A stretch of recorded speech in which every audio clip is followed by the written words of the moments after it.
He paid less for the ship than a used cargo shuttle. The seller laughed in his face. The station's inspector called it an act of mercy for scrap metal.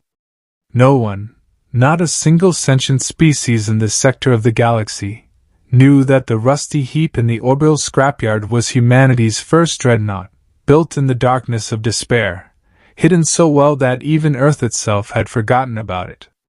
And when he fired up the reactor for the first time, the entire sector felt the stars shudder for a moment.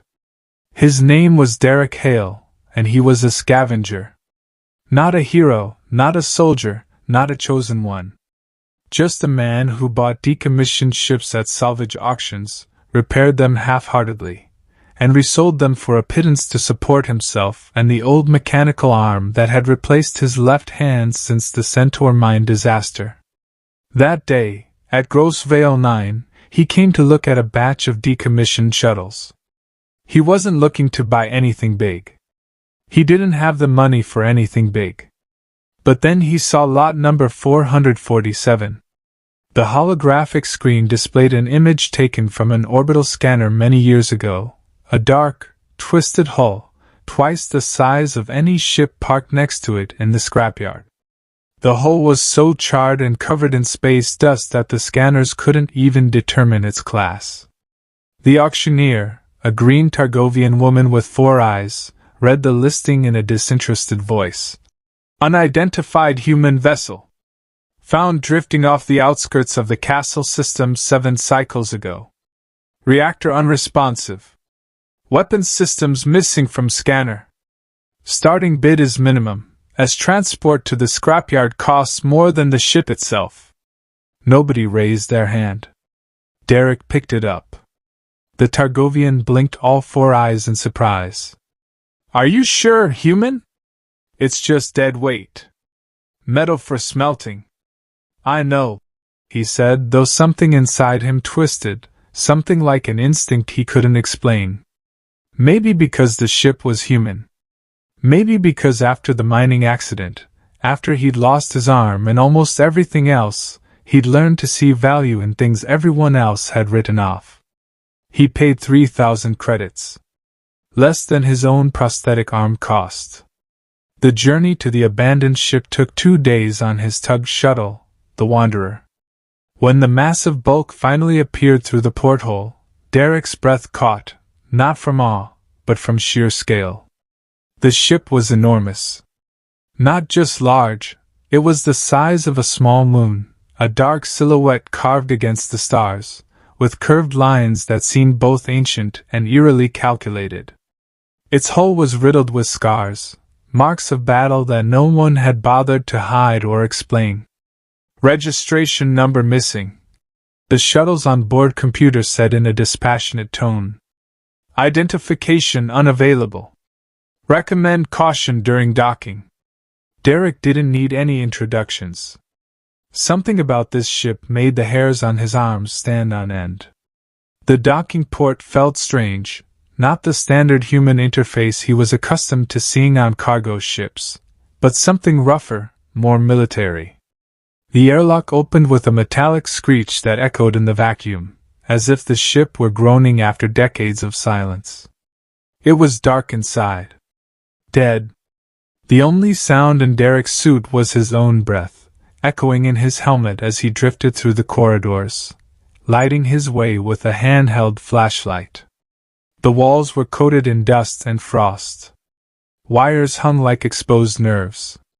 But something was off about the very architecture of the place. The corridors were too wide, the ceilings too high, as if the ship had been built not just to transport people, but to transport an army. He found the main reactor compartment after 3 hours of wandering. And there, in the center of a huge cylindrical hall, he saw something that made him freeze. The reactor was unlike anything he'd seen before. It wasn't fusion, nor was it antimatter in the usual sense. It was something more complex, layers of technology superimposed on one another, as if different generations of engineers had been working on the same core for decades, each time improving on what their predecessors had left behind. On the reactor vessel, hand-engraved, was an inscription in English, almost faded by time. Project Leviathan. Earth's last hope. If you're reading this, we're still alive, or you're our last chance. Derek stood for a long time, reading these words over and over through the distorting glass of his helmet. He was no historian. He hadn't studied ancient human history beyond the school curriculum. But even he had heard legends, fragments passed down among scavengers and miners, of a time when humanity was nearly annihilated. First contact had been a disaster. A race calling itself the Corrigan had come not with peace, but with fire, deciding that Earth was too precious a morsel to share with a primitive species. Earth had survived, barely, at the cost of billions of lives and entire continents reduced to ashes. And then, if the legends are to be believed, humanity vanished from sight for decades. It fell silent. It hid. Many races decided that humans were either extinct or had become so insignificant that they weren't worth paying attention to. No one knew what really happened during those years of silence. Until Derek saw this sign. He wasn't a reactor engineer. But he was a scavenger with 20 years of experience resurrecting dead machines, and his fingers, real and mechanical, knew how to speak to steel and copper as if it were their native tongue. He lived on this ship for 3 weeks, eating rations, sleeping fitfully in the shuttle pilot's seat because he did not dare spend the night in the Dreadnought itself. Something about the silence of these corridors frightened him more than the very darkness of space outside. He studied every system he could find.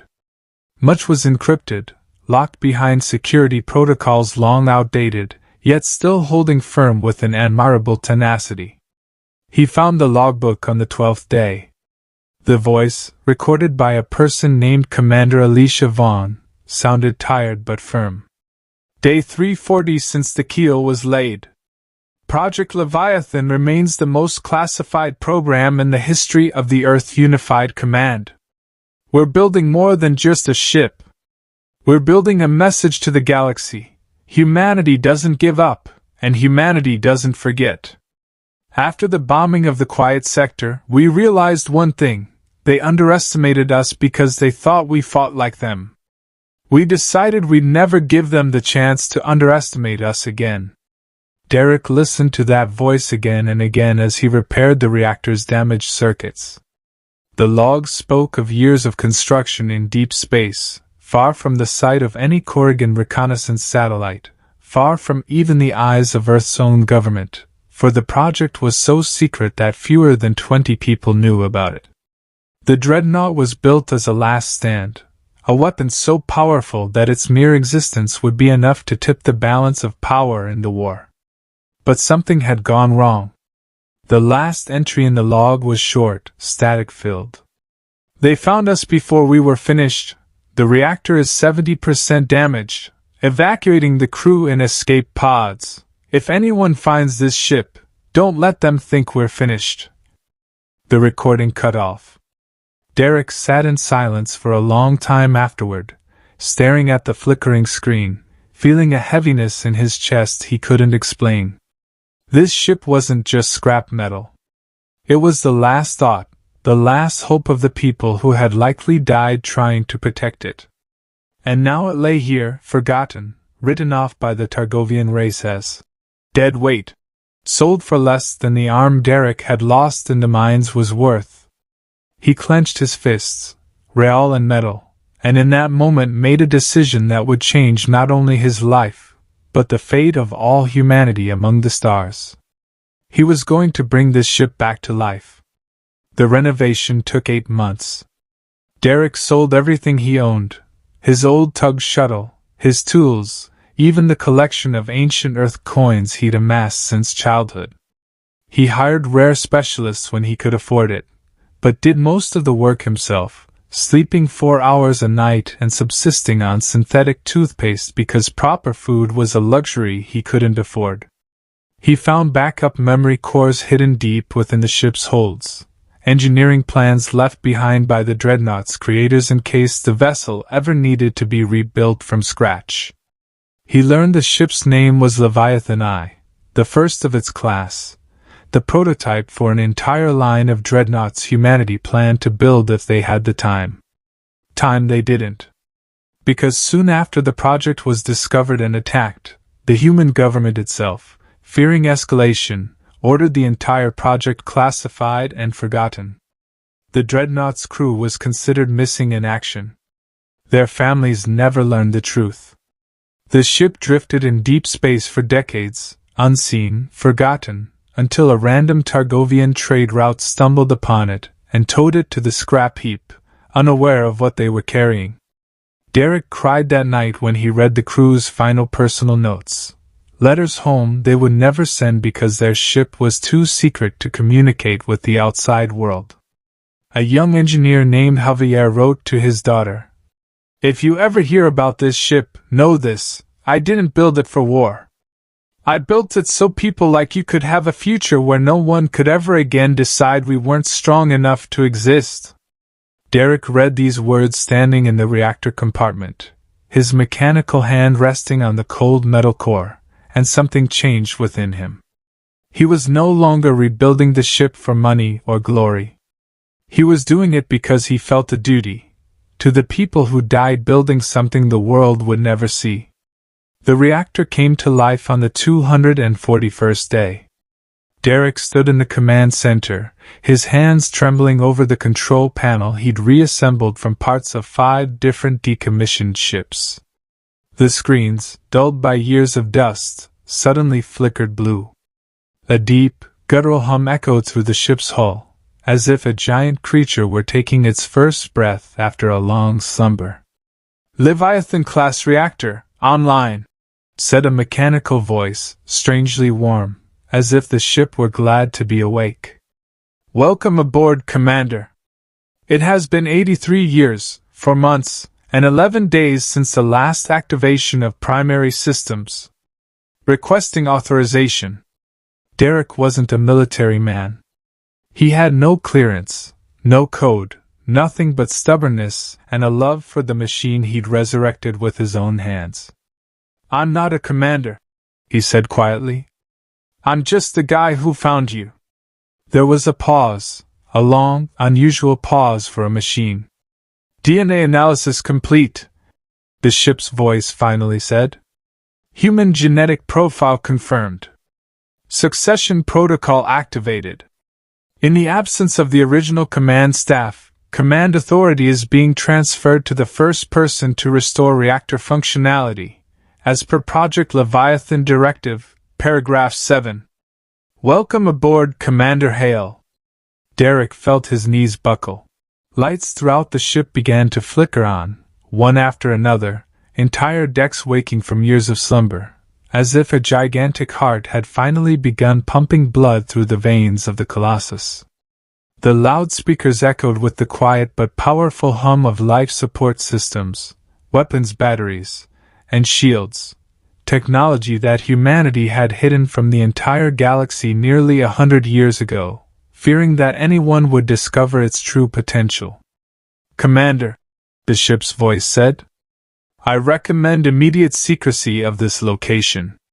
Discovery of this vessel by any non-humanoid race poses a Level 1 strategic threat to the balance of power in the known galaxy." Derek laughed, the nervous, incredulous laugh of a man who had just realized he had bought not scrap metal, but a weapon capable of revolutionizing the galaxy. Rumors spread quickly, as always happens in the fringe sectors, where traders and prospectors know everything about everyone, because secrets are a currency more valuable than credits. Someone saw a huge dark shape leave the orbit of Gross Vale 9. Others heard that a scavenger named Hale had bought the cursed ship from a junkyard and had since vanished without a trace from the usual trade routes. But the real danger didn't come from rumors. It came from Corrigan. The Corrigan race never forgot humanity. They were a warrior race whose culture was built on the idea of a hierarchy of power. The strongest had the right to command. A century ago, they attempted to wipe humanity from the face of the galaxy precisely because they viewed humans as a dangerous anomaly, a weak species with an unpredictable, almost fanatical stubbornness to refuse to surrender, even when the odds were slim. The Korrigans withdrew from the Earth system only because the cost of continuing the war became unacceptable even to them, not because they had forgiven, and not because they had forgotten. And now one of their reconnaissance ships, patrolling the border trade routes in search of contraband, detected an anomalous energy surge of such power that the officer reading the scanner was sure it was an error. It was not a mistake. Korrigan's commander, Zaret Dram, a veteran of the ancient war with Earth, the same officer who had personally commanded the bombardment of the Quiet Sector a century ago, received the report himself.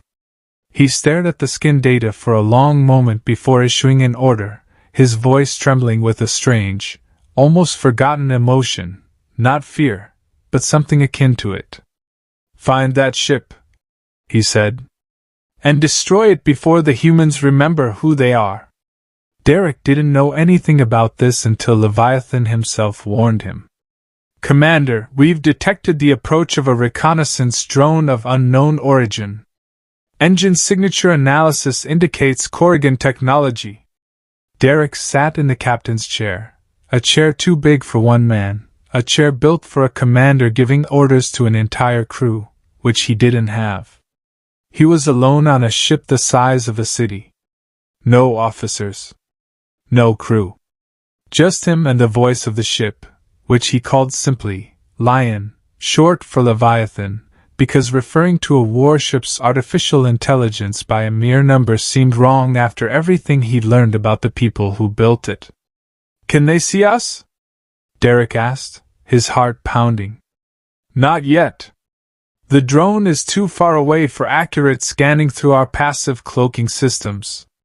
But the time to detection is approximately 4 hours at its current trajectory." Derek knew he had to do the obvious. Run away. He wasn't a soldier. He had no military training. He was a scavenger with a mechanical arm and a stubbornness that had led him to make disastrous decisions throughout his life. But then he thought of Javier's letter to his daughter. He thought of Commander Vaughn, whose voice had sounded so tired yet so determined in the last log entry.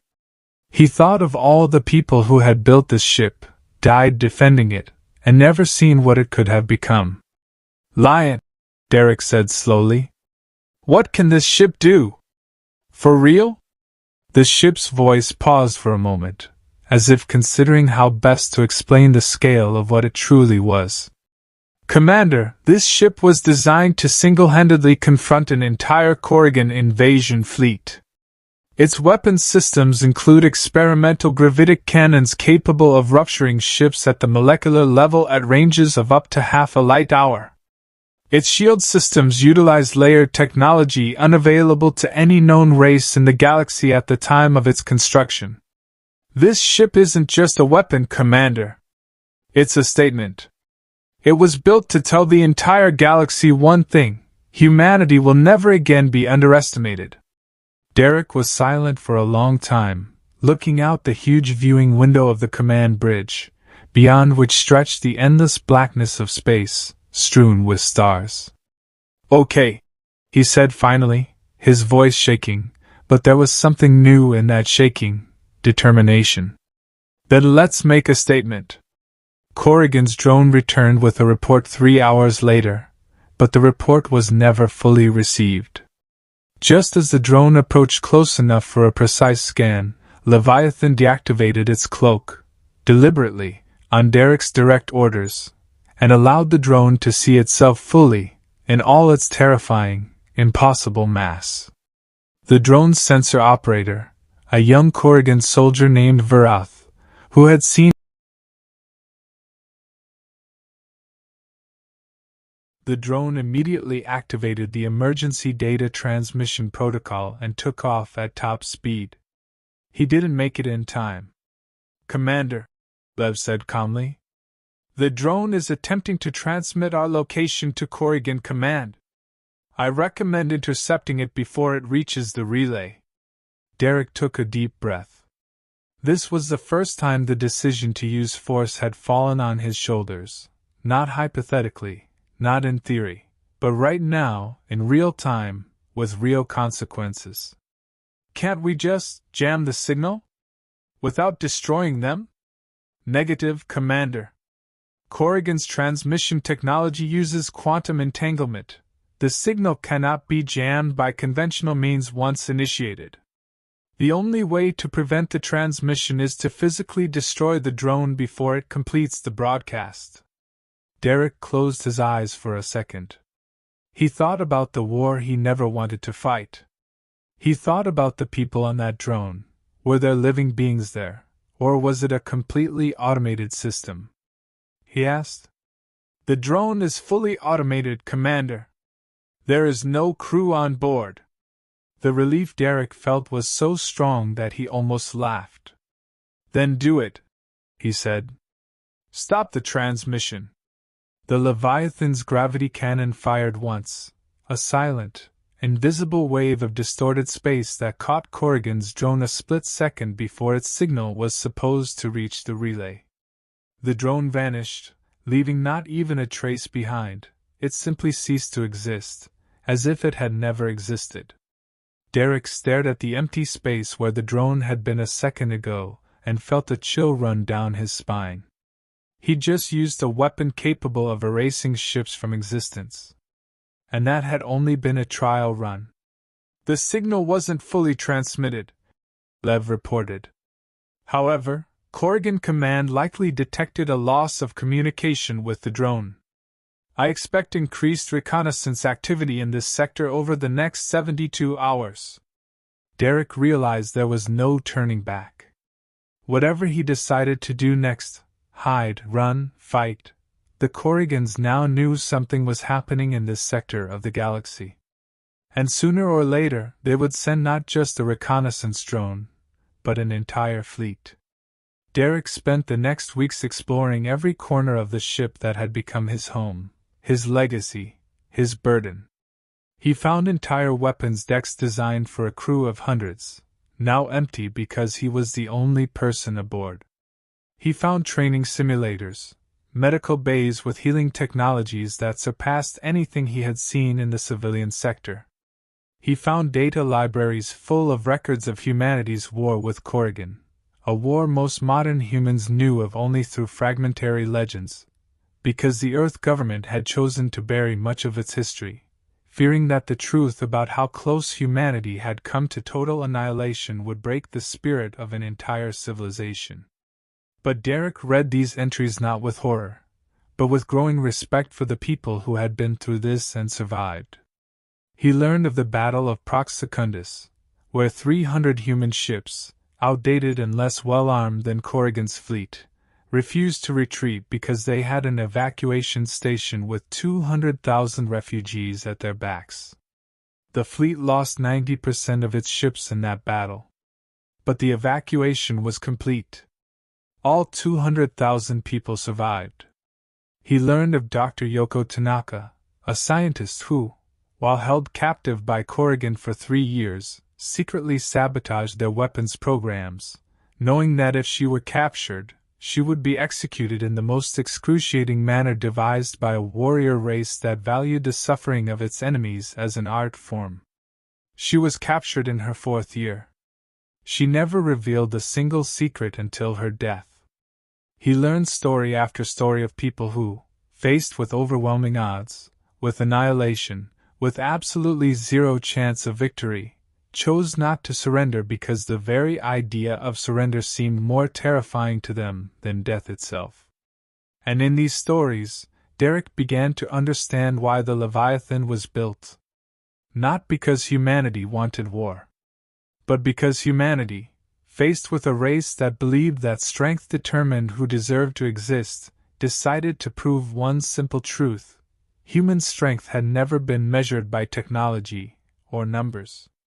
It was measured by the fact that people refused to surrender, even when all rational calculations said they should.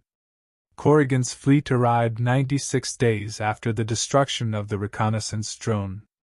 There were 12 ships, not the largest armada the race could field, but more than enough to destroy any known human vessel 10 times over.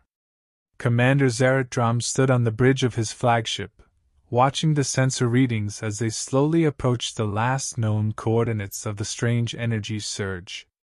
"Report," he ordered his tactical officer. "Object detected, Commander. 1 ship. Human in origin, judging by the hull architecture. Size, please hold, double-checking the data." "What's the problem?" "The object's size doesn't match any class of ship in our database, Commander. It's 4 times larger than our flagship." Zeratdrom felt something cold tighten in his chest, a feeling he hadn't felt in 100 years, not since he'd commanded the bombardment of the quiet sector and first seen how humans, knowing defeat was inevitable, continued to fight to their last breath. "Open a communication channel," he ordered. "I wish to speak with the commander of this ship personally." Derek stood on the Leviathan's bridge when the Lion reported the approach of the fleet, 12 Corrigan ships, arrayed in battle formation at what would be called shooting range, in human terms, but which was practically pinpoint range to the Leviathan's weapons. "They're requesting a communication channel, Commander," Lev said. Derek's heart was pounding so hard he could feel it in his throat. He wasn't a diplomat. He wasn't a soldier. He was a man who'd lost an arm in the mines 3 years ago, and bought some useless junk at auction 9 months ago. But he remembered Javier's words to his daughter. He remembered Dr. Tanaka, who hadn't given up a single secret. He remembered the 300 ships at Prox Secundus, refusing to retreat. "Open the channel," he said. A hologram of Zeratdrom appeared on the bridge, a tall, humanoid figure with gray, scaly skin and eyes that glowed with an ancient, cold fire. He looked at Derek with an expression that was a mixture of curiosity and deep-seated contempt. "Human," Zeratdrom said, his voice low and raspy. "You command this ship? Alone?" "Yes," Derek said, trying to make his voice sound firmer than he felt. "Impossible. This is a military-grade vessel. It requires a crew of hundreds of beings to operate properly. Then perhaps you should reconsider your ideas about what is possible for a person," Derek replied, surprised by the firmness in his own voice.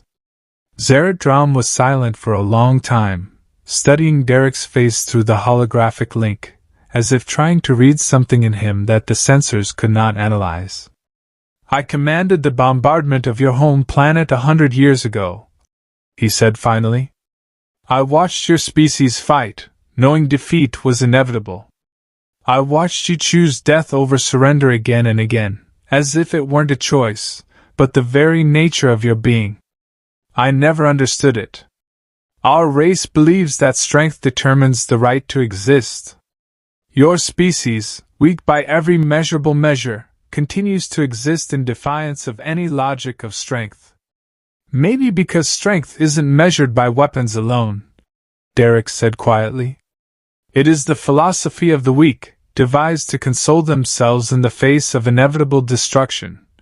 Zeratdrom growled, but there was a strange uncertainty in his voice, as if this was not the first time he had spoken these words, but the first time he doubted them. "Or perhaps it's the truth you're afraid to admit," Derek said. "Because if power isn't just a weapon, then everything your race has ever done in the name of conquest has been founded on a lie." Zeratdrom's hologram paused for a moment, a brief, almost imperceptible pause that nonetheless marked the first crack in the ancient warrior's centuries-old confidence. "Your ship is 1 against 12 of mine," he said finally, changing tactics. "Even if it's a weapon we didn't know existed, the math isn't in your favor." "Maybe," Derek said. "But you've already seen what happens when you try to apply math to people." He nodded to Leviticus. The bridge screens showed in real time the Leviathan's gravitic weapons began to charge, not for attack, but as a demonstration, vast arcs of distorted energy pulsing along the ship's hull, illuminating the void of space with a ghostly blue glow. One weapon destroyed your reconnaissance drone in a split second, leaving not even a wreck, Lev said in a calm, almost polite voice over the bridge intercom. This ship has 36 such weapons. Calculations indicate that, if fully activated, your entire fleet would be destroyed within 4.2 seconds, Commander Drum. Zared Drum watched the unfolding display of force with a face frozen in disbelief. But I don't want to do this, Derek said quickly, before the situation could spiral out of control. I don't want war. No one on Earth wants war. We built this ship 100 years ago because we were afraid you'd come back to finish what you started. But we didn't build it to attack first. We built it so we'd finally have a choice, to fight if we have to, not because we have no other option. Then what do you want, human?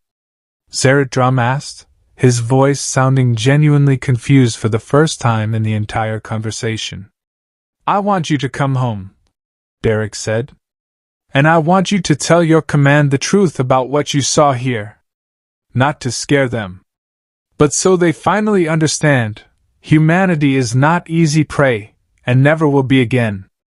Not because we have big guns now, but because we will never stop finding a way to survive, no matter what weapons you build against us. Zared Drum returned to his race's capital 3 weeks later with a report that shocked the entire High Council of Corrigan warriors. He spoke of a ship larger than anything their civilization could build. He spoke of a man who commanded it single-handedly, yet spoke not the language of a conqueror, but the language of one seeking peace, though he clearly had the power to dictate terms by force. The warrior council debated for 3 days over what this meant. Some insisted on immediate escalation, a full-scale invasion before humanity could build more such ships. Others, including Zared Drum himself, who for the first time in 100 years felt unsure of his own convictions, argued that a race capable of building such a weapon and yet choosing not to use it first represented something their culture had never encountered before. A force disciplined by compassion, not cruelty. The final decision was a cautious truce, not a full-fledged peace, but not a war either. Enough time for both races to understand each other anew, this time without the illusion that one side was weaker than the other. Derek Hale never became a military hero in the traditional sense. He never wore medals, never spoke to large crowds. But the rumor of a scavenger who bought unwanted junk at auction and transformed it into humanity's first dreadnought spread across the galaxy faster than any official news. People on remote outposts, prospectors and traders, refugees and workers who had spent their entire lives feeling insignificant in a vast universe full of more powerful races, began to tell this story to each other like a modern legend. The story of a man who saw value where everyone else saw only trash. Derek remained aboard the Leviathan, continuing to restore the remaining systems, training a handful of volunteers who arrived one after another after hearing of its history, former soldiers, engineers, ordinary people who wanted to be part of something greater than themselves. Slowly but surely, the Leviathan was acquiring the full crew its builders had envisioned 100 years earlier. Sometimes, late at night, sitting in the command chair, too large for one man but now filled with the presence of a growing crew, Derek thought about Javier's letter to his daughter. About Commander Vaughn and her final log entry. About Dr. Tanaka, who hadn't given up a single secret. About the 300 ships at Prox Secundus. He thought of them not with sadness, but with gratitude. For they had built something that had outlived their own time, hidden in the darkness of space, waiting for that one person who would see not rusty scrap metal, but the last hope still breathing within. Lev, he said one quiet evening, looking up at the stars outside the bridge's observation window. "Do you think they'd be proud of what we've done?" The ship's voice responded after a short pause, and in that pause there was perhaps a form of warmth that could not be explained by ordinary machine logic. "I don't think, Commander, that they built this ship to be proud of. They built it so that the next generation of men would have a choice, to fight when they have to, but to never forget that the true strength of humanity has always been found not in weapons, but in the refusal to surrender when the whole world says there is no hope." Derek nodded, feeling something warm and determined gather in his chest, the same feeling the people must have felt 100 years ago, building this ship in the darkness of despair, believing that somewhere out there in the future there would be someone to carry on their work. He turned out to be right. And somewhere out there, among the cold stars, humanity's first dreadnought flew forward, not as a weapon of war, but as a living reminder that even when the world writes you off as useless junk, there may be a power hidden within that can change the fate of an entire civilization. Because humanity, as it has proven time and time again throughout its history among the stars, is never to be underestimated. Never.